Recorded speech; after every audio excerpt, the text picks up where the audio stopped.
Bismillahirrahmanirrahim. Sesungguhnya aku telah kedatangan surat yang mulia. Innahu min Sulaimana wa innahu bismillahirrahmanirrahim. Surat ini sumbernya asalnya dari Nabi Sulaiman alaihissalam. Wa innahu, dan di dalam surat tersebut bismillahirrahmanirrahim, tertulis dengan nama Allah yang Maha Pengasih lagi Maha Penyayang. Setelah itu barulah Nabi Sulaiman menjelaskan, Allah ta'alu alayya, kamu itu jangan sombong kepadaku. Wa'tuni muslimin, datanglah kamu Ratu Balkis kepadaku dengan keadaan berserah diri. Maksudnya masuk ke dalam agama Islam. Ini adalah kisah yang selalu dibaca oleh kaum muslimin ketika mereka membaca Al-Quran. Allah abadikan. Ini diantara keutamaan yang ketiga dalam penulisan basmalah. Keutamaan yang keempat, ternyata bacaan basmalah ini selama aktivitas tidak ada doa yang dianjurkan oleh Rasulullah Shallallahu Alaihi Wasallam, maka disunahkan untuk membaca basmalah.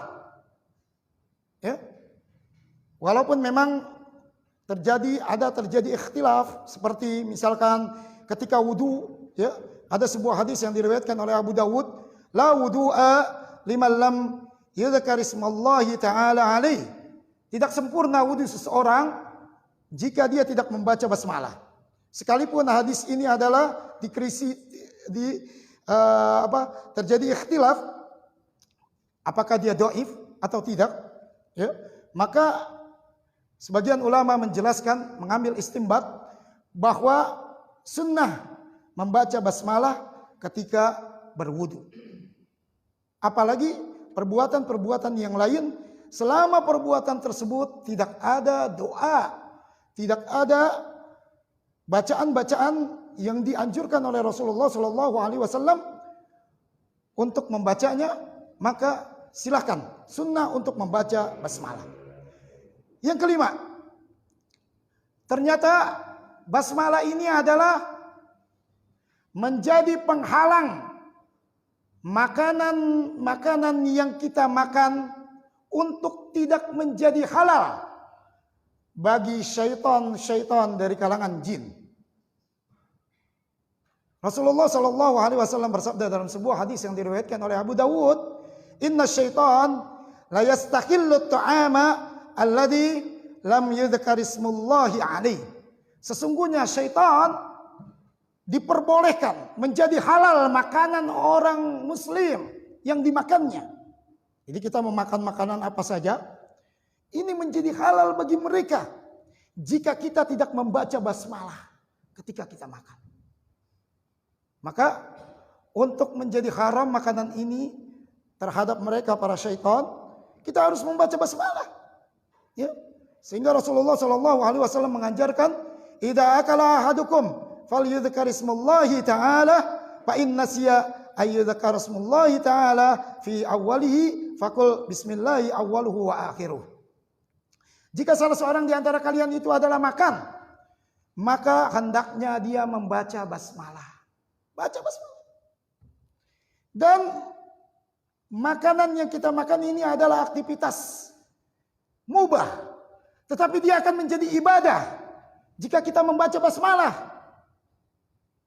Ketika kita membaca basmalah, maka syaitan akan menjadi penghalang untuk tidak halalnya makanan yang kita makan terhadap mereka, para syaitan. Kemudian Rasulullah Shallallahu Alaihi Wasallam menjelaskan, Pak in nasiya, jika di antara kalian itu lupa baca basmalah, lupa, namanya juga manusia, ya, lupa. Lalu bacalah basmalah itu, ya, bismillahi awwalahu wa akhirahu. Bismillah di awal dan di akhir. Ya, karena ada sahabat yang seperti itu. Begitu dia makan, dimakan juga oleh syaitan. Tetapi begitu satu suap lagi dia ingin makan, dia ingat lalu dia baca bismillah, maka dimuntahkan semua oleh syaitan. Nah, sehingga ini diantara keutamaan basmalah. Kemudian diantara keutamaan basmalah yang lain adalah menjadi keberkahan terhadap buah hati generasi yang akan mendatang, yang jika prosesnya dilakukan dengan berdoa. Ya. Ini maaf yang masih bujangan, ya. Ini khusus yang 18 ke atas, ya. Jadi ketika seseorang itu, lau anna ahadakum idza arada ayyatiya ahlahu. Seandainya salah seorang di antara kalian itu mendatangi keluarganya, maksudnya ingin melakukan sesuatu 18 tahun ke atas, ya. Maka kalau dia berkata bismillahi Allahumma jannibna syaitana wa jannibis syaitana ma razaqtana. Ya Allah, ya jauhkan syaitan ya dari kami dan jauhkanlah syaitan dari rizki yang telah Engkau berikan kepada kami. Jadi sebelum melakukan kegiatan tersebut, ya, ini yang 18 tahun ke atas nih, ya, sebelum melakukan kegiatan tersebut, membaca basmalah, kemudian membaca doa yang diajarkan oleh Rasulullah. Ya, insya Allah semuanya sudah bisa ya, sudah hafal, nggak perlu ditalkinkan lagi. Ya, maka kata Rasulullah, fa innahu in yuqaddar bainahuma walad fi dzalika la yadurruhu syai'un abada. Jika Allah tetapkan hasil proses perbuatan itu, ya, jadi dia melakukan perbuatan itu dengan membaca doa, mengikuti sunnah Rasul, maka ketika menjadi rizki yang Allah Ta'ala berikan seorang anak, anak tersebut adalah tidak akan dibahayakan oleh syaitan selama-lamanya. Ya. Makanya ada pesantren, ya, yang diantara syaratnya begitu mau masuk ditanyain orang tuanya.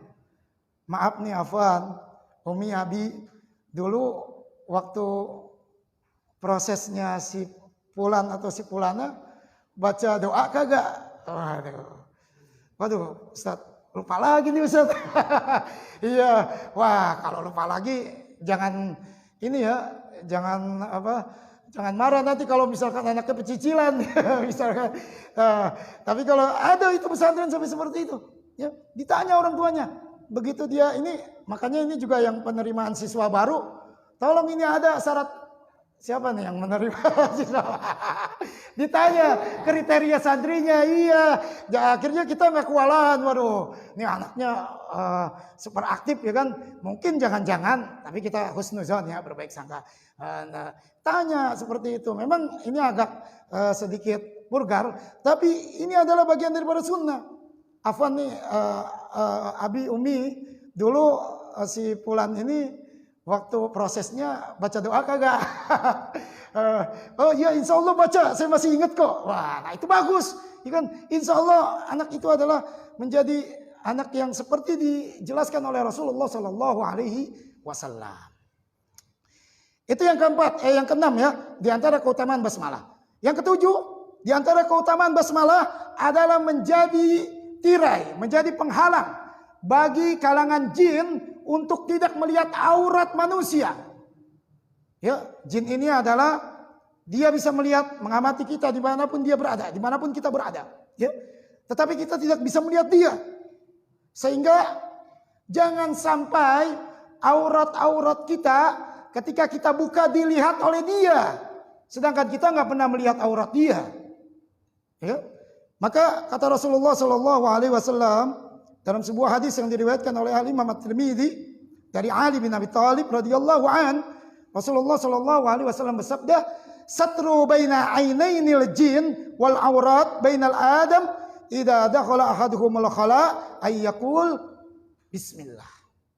Ya, ini satru, penutup, penghalang, baina ainain, ya, di antara ma baina ainain, ya, di antara pandangan al-jin, jin. Jadi jin ini akan menjadi penghalang untuk aurat kita ketika kita buka baju kita atau celana kita. ini dia akan terhalang, ya, akan terhalang dengan sebab jika salah seorang di antara kalian itu masuk ke WC dengan mengucapkan bismillah. Ya. Atau ketika dia masuk kamar, dia membaca basmalah. Bismillahirrahmanirrahim. Sehingga jin ini tidak melihat. Mungkin selama ini kita tidak tahu. Kita tidak membaca basmalah lalu kita buka aurat kita, mereka menyaksikan dengan seenaknya saja. Ya. Sehingga kita harus tutupi, kita harus hindari, ya. Kemudian yang berikutnya adalah yang ke-8. Bahwa di rumah kita memiliki barang-barang yang berharga. Jangan sampai barang-barang yang berharga itu disinggapi, dikotori, bahkan diambil. Seperti yang kita kenal dengan adanya babi ngepet, ya, tuyul dan sebagainya, mengambil uang, mengambil harta yang disimpan